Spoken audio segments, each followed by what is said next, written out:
அதாவது இந்த நிறைய பேருக்கு சந்தேகம் இருக்கும் இந்த நோய்களை பத்தி. இந்த ஆஸ்மா அப்புறம் வீசிங் ரெண்டுமே ஒண்ணா? வீசிங் ஆஸ்துமா, அதாவது ஆஸ்துமாவுடைய முக்கியமான வெளிப்பாடு என்னன்னு கேட்டீங்கன்னா இருமல், மூச்சு இழைப்பு, விசில் போன்ற சப்தம். இந்த விசில் போன்ற சப்தம் மூச்சு விடும்போது வெளியே விடும்போது விசில் போன்ற சப்தம் வரும். அந்த விசில் போன்ற சப்தம் தான் வீசிங் அப்படிங்கிறது. இந்த ஆஸ்துமா வீசிங், ஆஸ்துமாங்கிறது வியாதி பேரு, வீசிங் அப்படிங்கிறது வந்து பாத்தீங்கன்னா அதோடைய சிம்டம் வெளிப்பாடு, ஆஸ்மா வியாதியோடைய வெளிப்பாடு.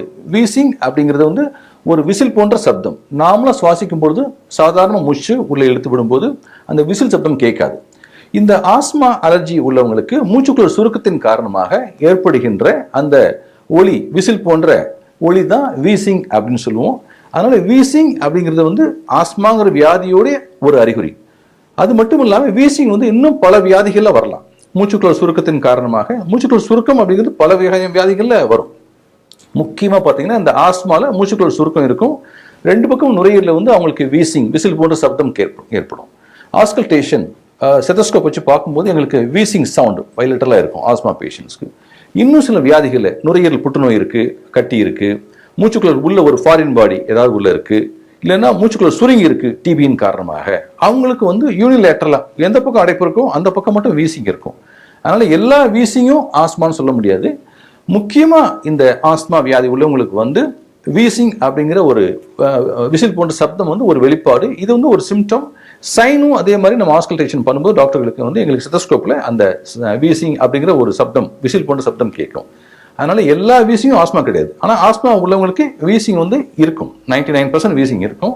அது வந்து நம்ம பார்த்து கண்டுபிடிக்கணும். அதனால வந்து டாக்டர் எனக்கு வந்து வீசிங் கிடையாது, எனக்கு வந்து ஆஸ்மா கிடையாது, எனக்கு சுவாசிக்கும் போது வந்து விசில் போன்ற சப்தம் தான் வருது, எனக்கு வீசிங் தான் ஆஸ்மா இல்லை அப்படிம்பாங்க. அது நம்ம பரிசோதனை பண்ணி இது ஆஸ்மானால இந்த வீசிங் ஏற்படுகிறதா அப்படின்னு பார்க்கணும். அதனால ஆஸ்மா வீசிங் அப்படிங்கிறது வந்து வீசிங்கிறது சிம்டம், ஆஸ்மா அப்படிங்கிறது வியாதி. இந்த வியாதியோட ஒன்றாவது அறிகுறி வெளிப்பாடு வந்து அந்த வீசிங் அப்படிங்கிறது ஒரு வெளிப்பாடு. ரொம்ப அழகா சொன்னீங்க டாக்டர். இப்போ வந்து நிறைய பேருக்கு இந்த தூக்கத்தில் நிறைய பிரச்சனைகள் இருக்கும். இந்த ரெஸ்பிரேட்டரி ப்ராப்ளம்ஸ் வந்து தூக்கத்திலே இருக்கும். அவங்க வந்து ரொம்ப பெரிய பிரச்சனைகள் ஆளாகுவாங்க. அந்த பிரச்சனைகளை பத்தி கொஞ்சம் சொல்லுங்க, அது என்ன தீர்வு, அதை பத்தி கொஞ்சம் சொல்லுங்க டாக்டர்.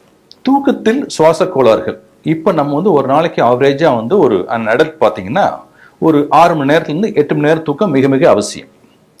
இந்த தூங்கும்போது வந்து நார்மலா மூச்சு சுவாசம் வந்து உள்ள போயிட்டு வெளியே வரும்போது அமைதியான முறையில தூங்கணும். இந்த அமைதியான முறையில் தூங்காம சில பேருக்கு பார்த்தீங்கன்னா கொரட்டை, அதாவது சத்தம், தூங்கும்போது வந்து கொரட்டை சத்தம் கேட்கும், மூச்சு இழுக்கும்போது கிருன்னு சவுண்ட் கேட்கும். அவங்களுக்கு பார்த்தீங்கன்னா அது ஒரு வியாதியோடைய வெளிப்பாடு.